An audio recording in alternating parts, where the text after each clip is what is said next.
안녕하세요. 바르고 닥터 고도일입니다. 원장님, 발바닥이 콕콕 쑤시고 아프면 대부분 이거 족저근막염이네 이렇게 생각하잖아요.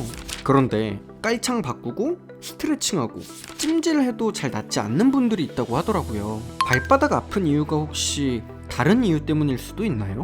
예, 다른 이유일 수도 있습니다. 특히나 아침에 첫걸음 걸을 때 아프면 대개는 족저근막염이죠. 근데 그렇지 않는 경우도 있습니다. 특히나 걷다 보면 더 아프고 쉬면 괜찮아지는 분이라면 하부 요추 협착증일 신경통일 가능성이 있어요. 아픈 부위가 아니라 신경의 출발점을 봐야 합니다. 그럼 먼저 족저근막염이 뭔가요? 족저근막이 뭐냐? 발바닥에 싸고 있는 막이 있어요. 그걸 족저근막이라 그러는데, 족저근막이 여러 가지 원인에 의해서 내려앉아요. 그게 살이 쪄서도 그럴 수도 있고, 무리한 일을 해서 그럴 수도 있고, 신발이 잘 안 맞아서도 그럴 수도 있고, 족저도 늙어서 그럴 수도 있고, 그러면 당겨지면서 염증을 일으킵니다. 이 아치가 내려앉거든요. 그러면서 족저근막염을 일으키는 거죠. 증상은 대개 첫걸음 걸을 때 아침에 주로 아프죠. 뒤꿈치 쪽이 많이 아픕니다. 그렇다면 요추협착증은 무엇인가요?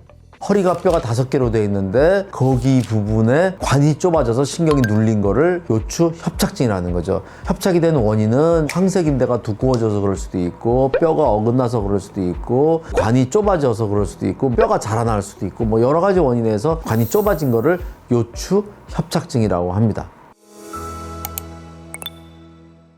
족저근막염과 요추협착증의 발바닥 통증은 구분이 가능한가요?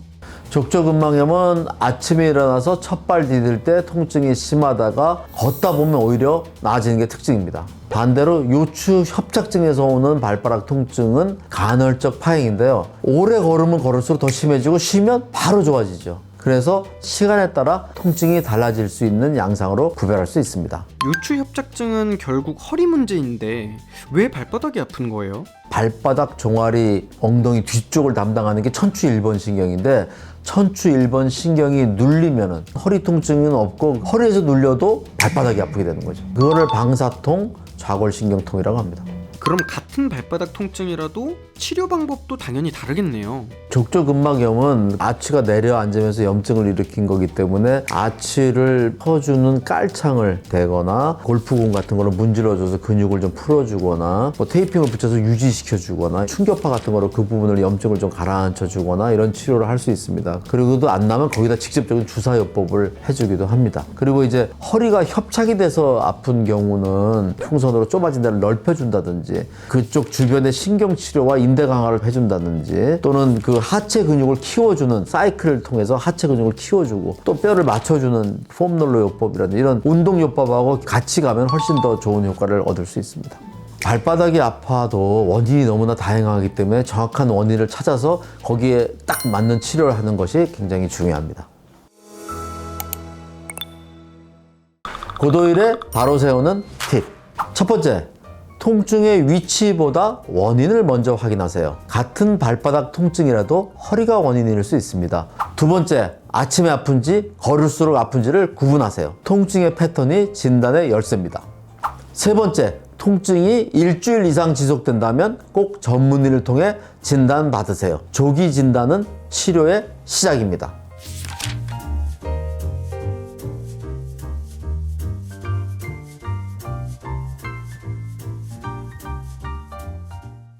허리, 다리, 발바닥은 따로 움직이는 것이 아니라 하나의 길로 연결된 통로입니다. 어디가 아픈지보다 신경이 어디서 눌리는지를 봐야 정확히 치료할 수 있습니다. 오늘의 이야기 도움이 되셨다면 구독과 좋아요, 알림 설정 부탁드립니다. 바르고 닥터 고도일이었습니다. 감사합니다.